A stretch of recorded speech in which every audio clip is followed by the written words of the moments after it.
with some particles that have nothing to do with who you are. So the whole world, everything loses identity, loses meaning, loses purpose, loses, like, there's nothing there. As a matter of fact, from certain descriptions in the Bhagavatam, we get a picture of. I remember once I heard this in a lecture by Satyanandana Maharaj. I assume sometimes he comes here. For Rath Yatra, okay, once a year. Okay. Yes. So I come as often as he does. I thought because he's German, he might be visiting a little more. Okay.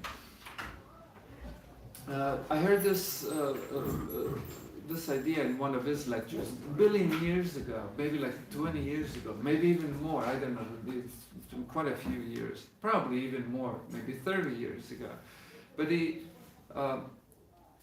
Satyanandana Maharaj, he said, you have to be careful what you say. We remember even after 30 years.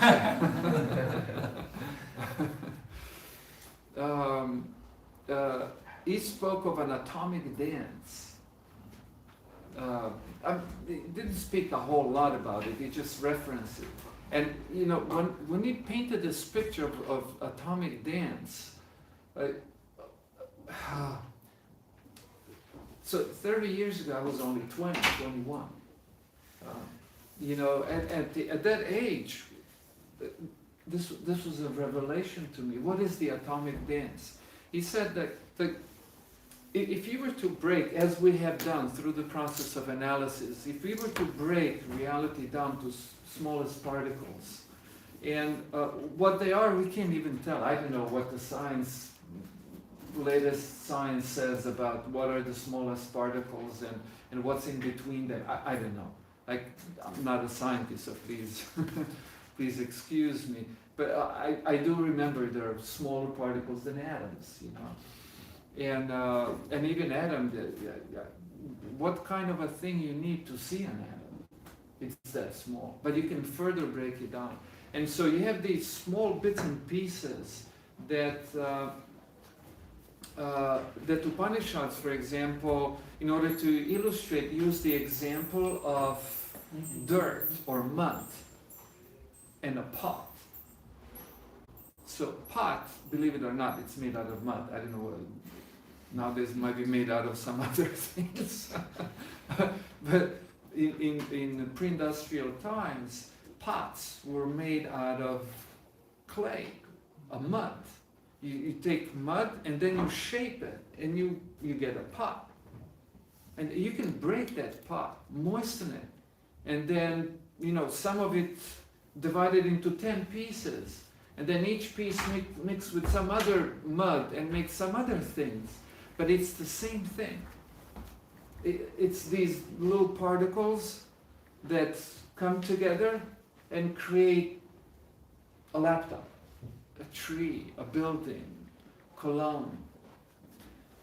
And then with the passing of time, these bits and pieces then move away.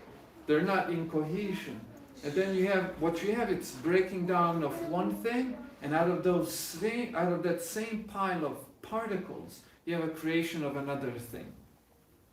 And that's like an atomic dance. If you were to speed that up, which some people do, there's this kind of video trickery where people, what do they call that? Long exposure? No, it's not long exposure. Time lapse? Time lapse. Thank you. Teamwork. Yes. Time lapse, where, I don't know, every so often a camera snaps a photograph. And then you put all these photographs together and play them real fast. And then you get a sense of movement. Yes. Like we've done that when I was a brahmachari, and we were building a fence. Yes. And then every few minutes we would snap a photograph. And then eventually we played that fast, and we had a movie, like how the, you know, particles were being combined, and there's a fence. Like that. And so if we were to speed up this process, we would see this atomic dance. If we were to speed up the process of these particles disassembling and assembling, we would get a picture of an atomic dance. And we could say that this world is like that. It's a dance of particles. So if we were to apply this process of Sankhya, or the process of analysis to its extreme, we would just get particles. But if we put these particles together, then we're practicing the other process, which is the process of yoga, the process of joining, or synthesis. In Latin, it's synthesis. In Latin, sin is same as in Sanskritam sam. Sin, sam. Or sometimes like COM, like computer, community, commonwealth, like that. Meaning putting together. And so if you put things together, again, if you put everything together, if you go to the extreme of this process, again, you get nothing. Like everything becomes just one thing. And the extreme vision of this is Advaita Vedanta. And the teachings of Sri Chaitanya Mahaprabhu are both at the same time. In other words, you have synthesis and analysis at the same time. And so, by this process, you get a more of a realistic picture of the world, more of a functioning picture of the world, where you can explain things in terms of analysis and in terms of synthesis. And so, in Bhagavad Gita, Krishna references yoga, very specifically speaks of karma yoga, and he speaks of Sankhya yoga. Sankhya yoga for the yogis and karma yoga for the bhakti yogis. Like those are two yogas, and they complement each other. And Prabhupada speaks, when he speaks of them, well, he speaks of them in several terms. But when commenting, I think this is 3.3, chapter 3, text 3 of the Bhagavad Gita, if I'm not mistaken. No, I didn't write it down, but yeah, I'm pretty sure it's 3.3, but I might be wrong. Just give me a second. I was fasting yesterday. I fast on Ekadashi typically. And then the next day fire is burning. Excuse me.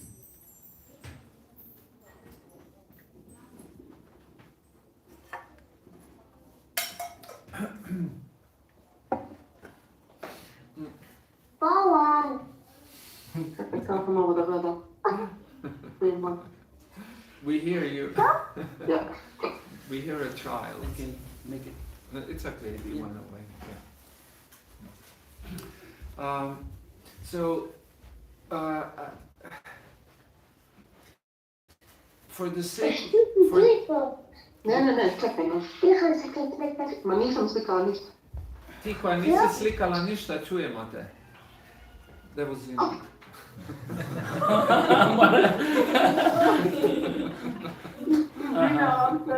Sve pet. So here I can make it. You're going to be censored. Okay, can we continue? Yes. We're good, okay. So, for the sake of time, I She's still to mute her. mute. And then, Mute. That is it. yes. Billy Wong. I'm sorry, Maharaj. Sometimes technology has these Yeah, it's okay. distractions. Luckily, I'm a very humble and tolerant person. I would say that are humility. Yes. Yes. So everybody is hearing. I hope everybody is hearing nicely. Yes. So, for the sake of time, and for the sake of not being awfully too confusing, I will not go into a full detailed layering of what Sankhya and Yoga here all refer to, because even in the purport, Prabhupada seems to be, at least as far as I can understand, it seems to be referring to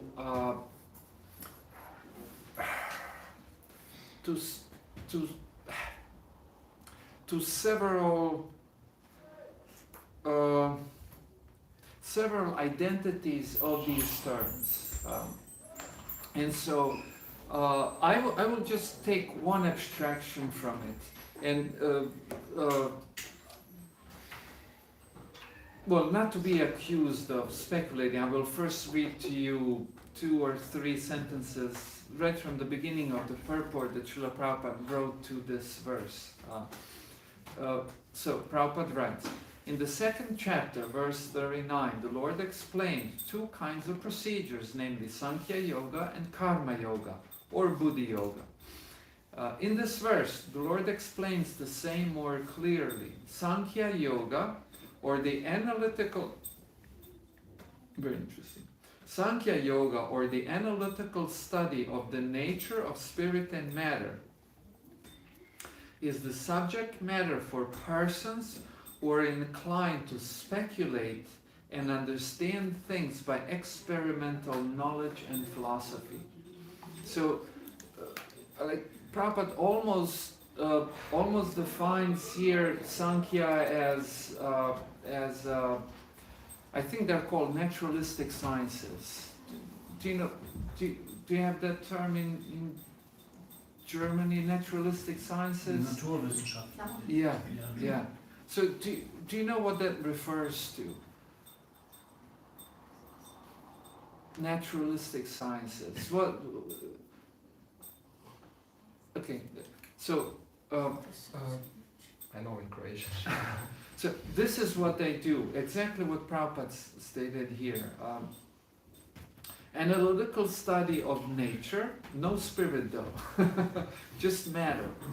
Nature and matter is the subject matter for persons who are inclined to speculate and understand things by experimental knowledge and philosophy.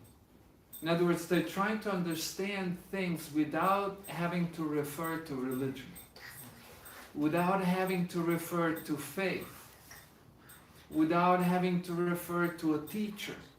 But what are they referring to? You have to refer to something, to that which you can experience with your senses.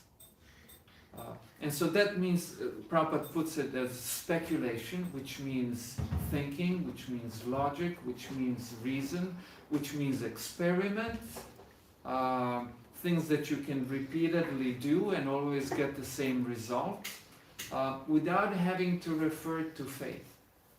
Like you don't require to say it is true because someone said so, or because it's written in a book, or because it's claimed by, but because there is an experiment.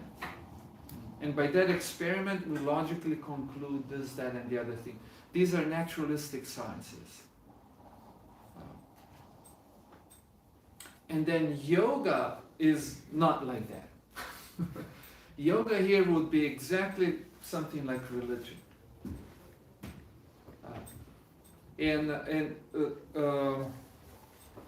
Sorry, you mean Hatha Yoga or No, Bhakti Yoga? no, those are instances of yoga. Yoga here is used as an abstraction. And I don't know when you came in, but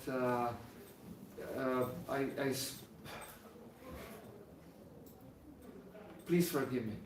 But I will have to now repeat everything I said initially, and I don't think it'll be fair for those who have been here. So if you want, maybe afterwards, if you don't manage to catch up, that's a very good question, please don't get me wrong. Just that I don't want to go back to. So if you don't manage to catch up by the end of this, and I'm going to try not to make this long, like very short, so that we have time for interaction. And then if you don't manage to pick up the missing pieces, then at the end I can spend some time with you too. You okay with that? Sorry. No, it's good. I'm very glad you're participating.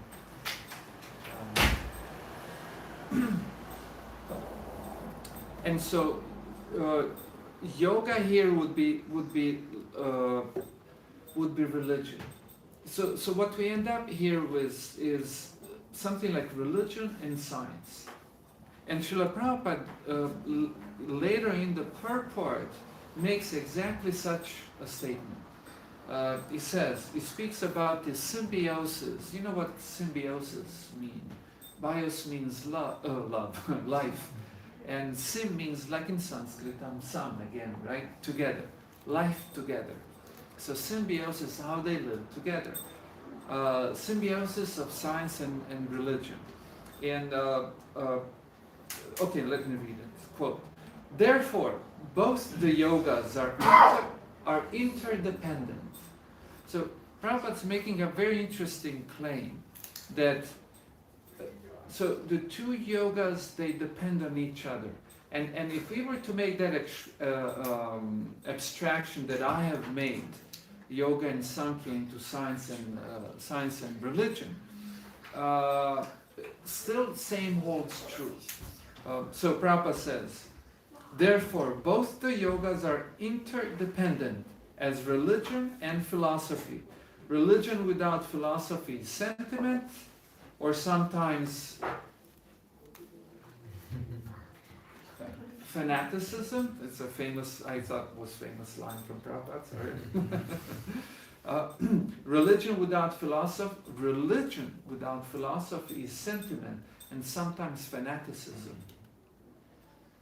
While philosophy without religion is mental speculation. So, according to Prabhupada, these two, they complement each other. And what I have noticed in my own life, and I've noticed in lives of many devotees, and even people who are not Hare Krishna devotees, but let's say people in other spiritual traditions, it seems like more thoughtful they are, more they have the need to connect religion to this world. You see, if religion is this claim of all the things that we have no proof of, like God, like soul, like the connection between the two and whatnot, then all of that just remains a sentiment. It just remains something in the clouds, something in your thoughts. But you see, more honest you are with yourself, more thoughtful you are, more you feel the need to connect that to this world. And therefore religion has a tremendous need to be balanced by science, and naturalistic science, I would say. And therefore, I don't know if you ever participated or watched or were part of some of these modern conversations between scientists and between the world of science and the world of religion. Like these people are always trying, like really hard, to give religion a scientific credibility. And our own Srila Prabhupada tried to do that really, really hard. Like he was not a scientist, for example, but he was a thoughtful person. How do you know the meetings are... We're hearing someone with an Indian accent speaking.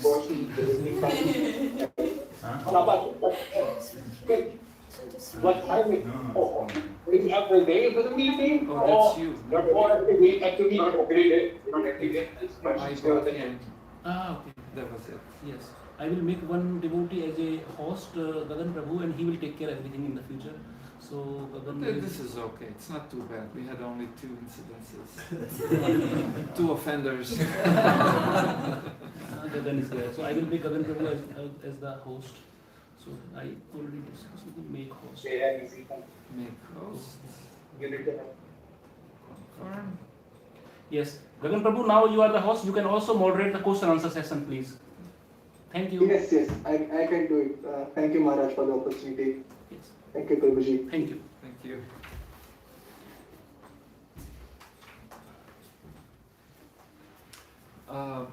Where were we?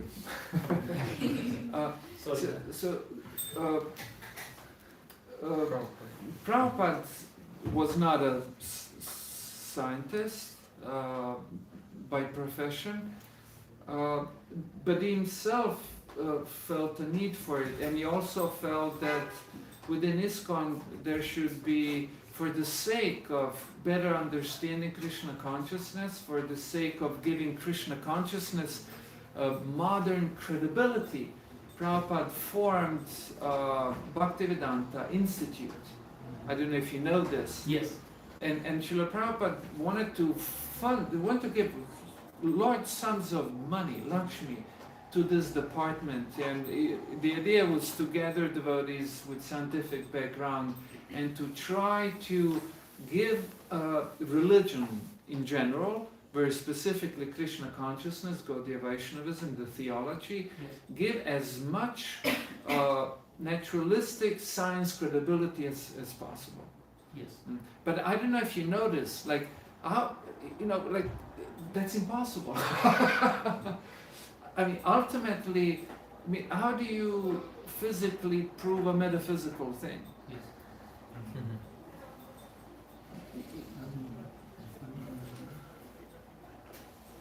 Very difficult, Very difficult one. Very difficult. But yet that is, what's interesting, religion exactly has this need to be balanced by naturalistic science, and let's not get not to get lost. Let's throw in very concretely logic and reason. Because if we don't do this, what we end up with is a world of imagination.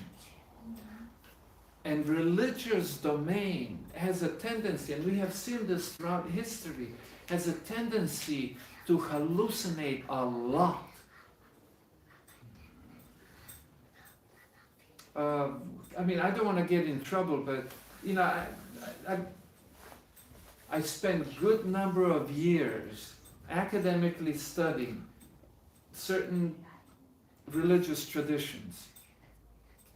And for the life of me, like when you see origin of one religion and where you see where is it now, like where's the connection, man? Like how did they get from there to here? There's a whole lot of speculation. Yes. Excuse me, not speculation, imagination. And so let's take our own tradition. How do we know anything? Like you take it on faith. So in one point you have just accepted something on faith and you're building on it. But again, you have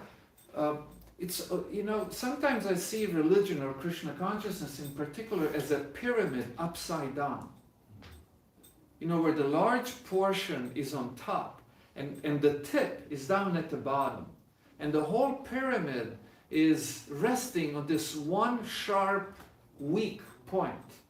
Faith. Faith. And so, what I'm trying to say is, like, if we were to be objective and remove ourselves and our emotions and our attachments and our emotional investment in our own tradition, and if we were to pull out, like what we would find is, how do you know?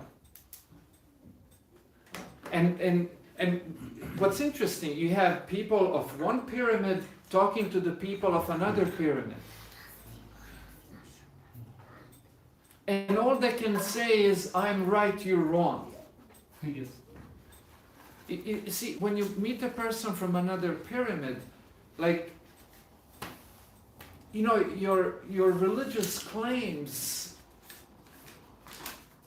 don't have a weight. So a need arises for an arbiter, you know what an arbiter is? A judge. And in this case, this would be something like logic, reason, science. And so also for our own faith, like for me, look, I've been around for a while. And I understand that religion cannot be substantiated or populated by what we know as science, especially not naturalistic science. But I also see the need that as much as possible, you want to use the logic, the reason, the science to balance this religion. Otherwise, religion can really go into the domain of imagination, hallucination. As a matter of fact, for a whole lot of people, religion is exactly that, a hallucination. To take them away from the real world. I'm not saying that that's what religion is. I'm just saying to some people that's what religion is. Yes.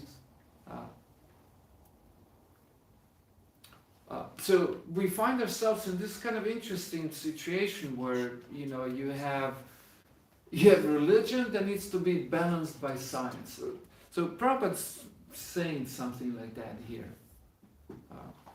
That logic and reason, experiment, etc. And I have seen that more thoughtful people are, more they're honest with their relationship with truth, more they feel the need to connect religion to this world. And that connection is logic, reason, experiment, science. But what's interesting, science on its own, Prabhupada says it's just mental speculation. I have experience of this because in one point I almost ruined my life by logic and reason.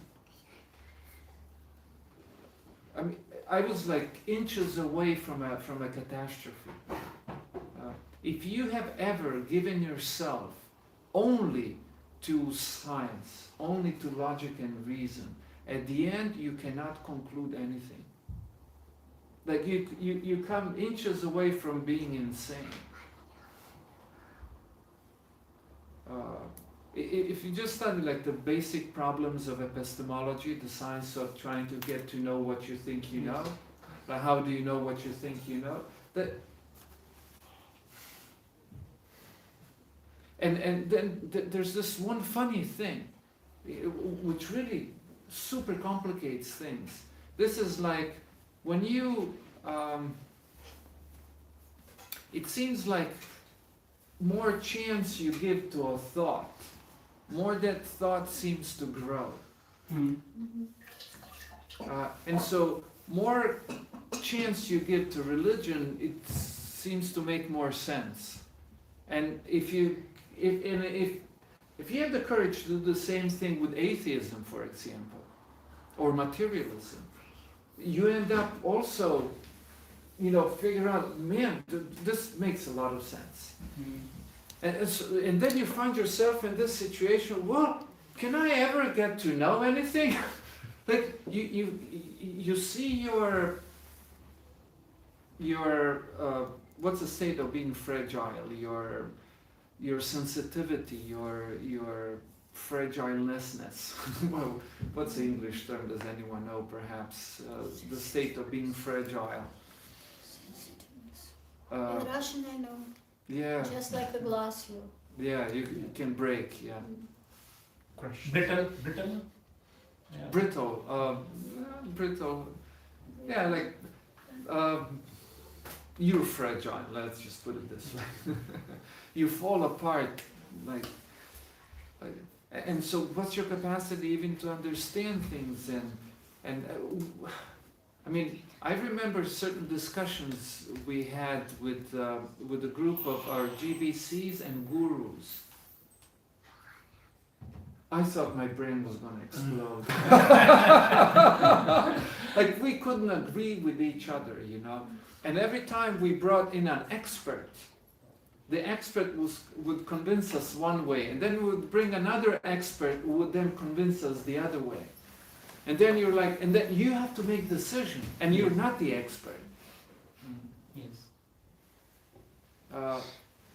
And I don't think anyone can ever become an expert, like absolute expert.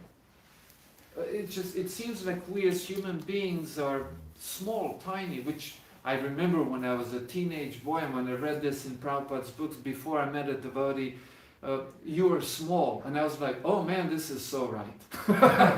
Like, I am small. Like, this jives with me. You know, this resonates with it. This I can see. You know. And so, if you left only to science, you left with nothing. And this is, by the way, what naturalistic sciences tend to conclude, that there is nothing. They say that human is an illusion. It's not a human. It's just a pile of matter. If you remember the initial, the process of Sankhya, same thing they say about consciousness. Yes. That consciousness is it's a manifestation of symptoms or functions. And if you continue to break things down, there is no consciousness. If you put it together, you get consciousness. And so that's why now they're speaking of artificial intelligence, and if the thing gains autonomy, in other words, becomes independent, self-aware and independent, then yeah, that's consciousness. But by their definition. But what they're saying, like, there's no difference between you and a computer. As a matter of fact, you are just a pile of particles that are assembled in a particular way that we call computer, but actually at the end, there's nothing, it's just particles. And love, there is no love. Love is just a hallucination of a particular pile of particles. That in the ultimate sense of reality are just particles. There is no love. There is no you, your family, your nation, your... But what's interesting, none of us feel like this. Like, this goes against everything we feel. All the thoughts we have, all the emotional processes we have, everything goes so against it. Do we have proof for it? No, but for God's sake, these people could be wrong. So Bhagavad Gita is what kind of a text? It's a pro-life text, so to speak. It's a text for those who want to give life a chance. For those who think that that life perhaps is not an illusion created by blunt forces. You know what it means, blunt? Dull, like no intelligence, no persona. It's just forces. Forces colliding and moving particles around and creating reality. Like Big Bang. Like Big Bang. Yeah.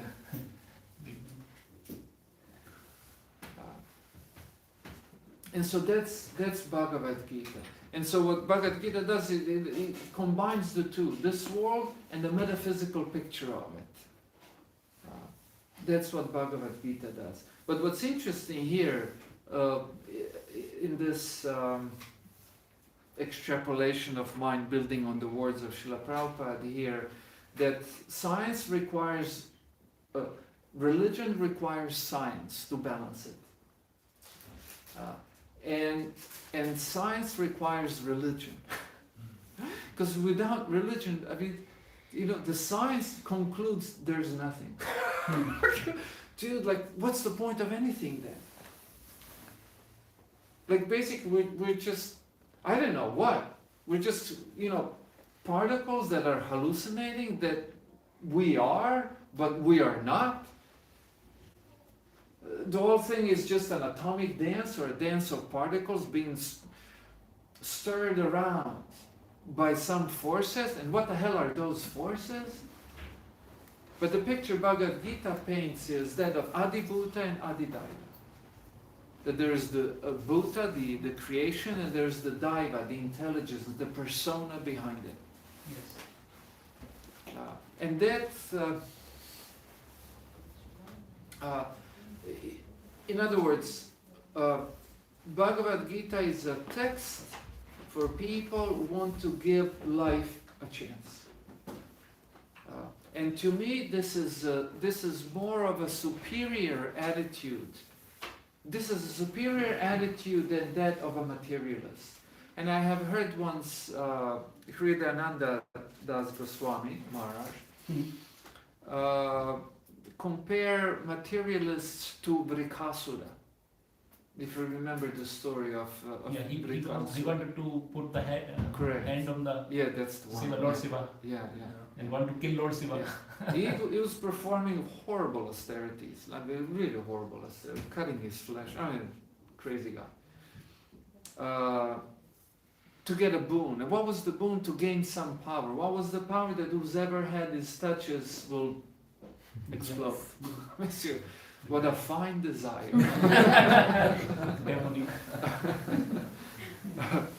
Very nice fellow. And then he tried to touch immediately Lord Shiva, said Lord Shiva ran away.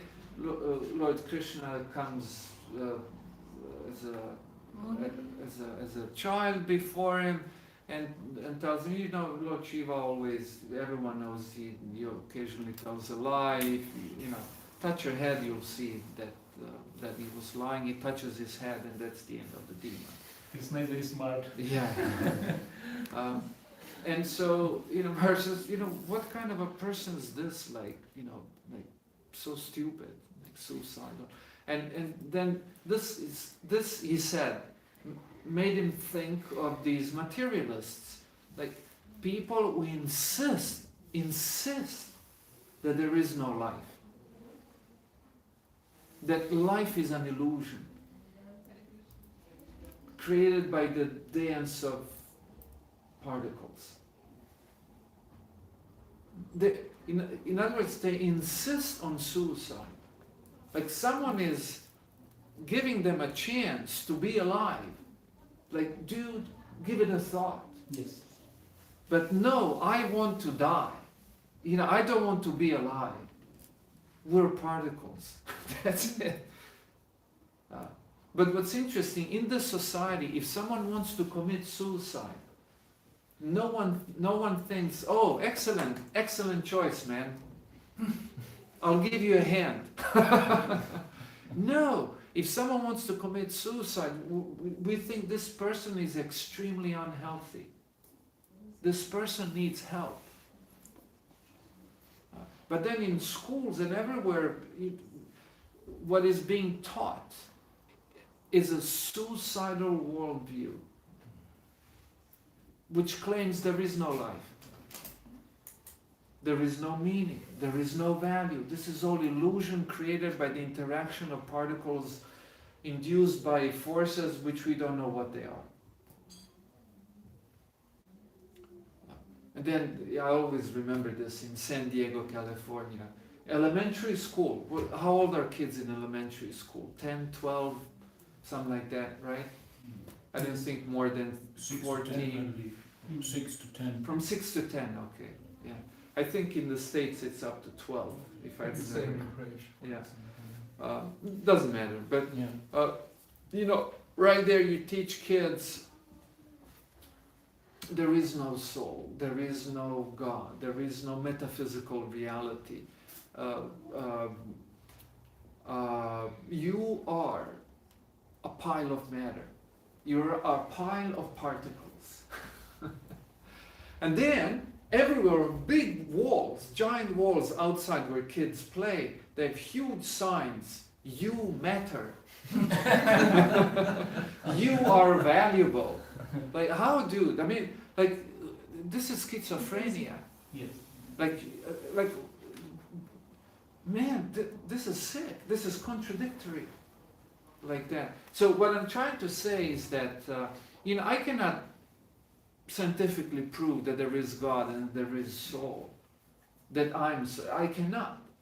I can tell you a lot of things that make sense and that even strongly suggest there is God and there is soul. But I cannot ultimately prove it, at least not scientifically, naturalistically scientifically.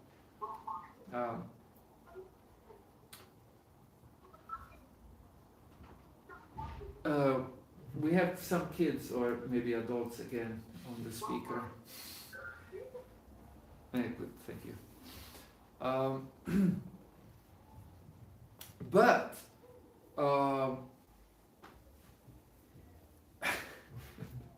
if you want to reduce life to mere particles, how is it that none of us lives like that?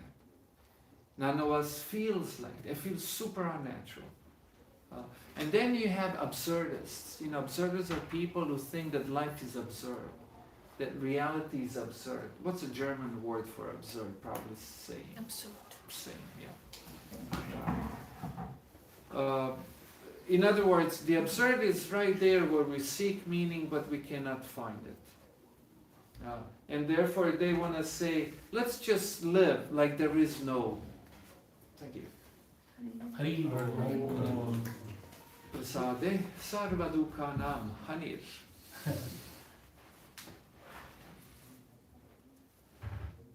So, what's your native tongue? Hindi? Where are you from? From Vrindavan. Vrajbasi, okay. So you understand.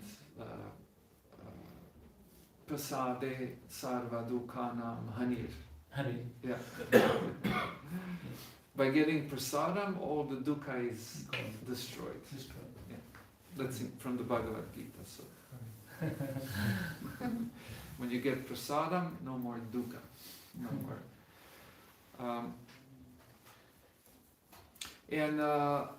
So yeah, these absurdists, like they want to just quit and find peace with the fact that there is no meaning, that we have a need for it, but there is none.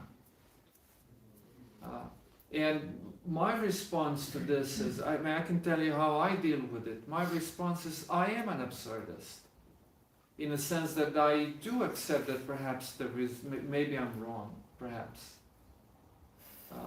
But that is not going to prevent me from also being a healthy human being who is going to give life a chance. And Bhagavad Gita is for such people.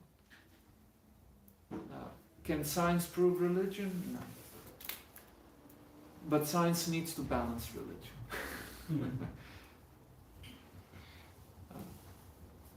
Does science need religion? The science would say no. And I would say yes, unless you want to be a Vrikasura. If you want to commit suicide, go ahead. But otherwise, I'd say, as Prabhupada puts it here, science needs religion.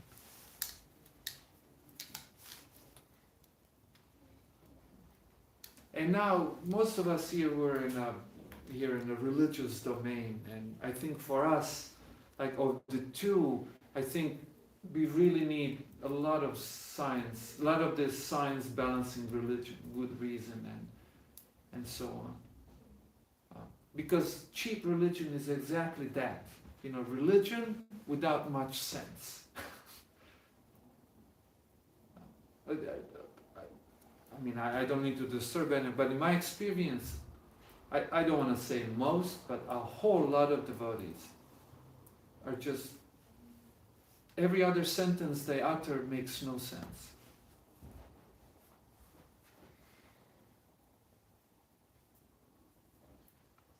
The 2,000 examples just rushed into my mind now. But anyhow, I'll stop there. One more thing. As I was thinking of this, I thought of another interesting phenomena. This is how in every society you have conservatives and liberals. And they don't like each other. Especially more you go to the extreme ends of each, you know. More you go there, less they like each other, you know. But from a greater point, vintage point, from a higher vintage point, what they do, they're balancing each other. They're balancing. Because the extremes of liberalism are equally destructive as the extremes of conservatism. If you look at the persona of Srila Prabhupada, you find it's such a fine balance of both. Yes. And it's a funny thing when some people some devotees want to claim that Prabhupada was conservative or liberal.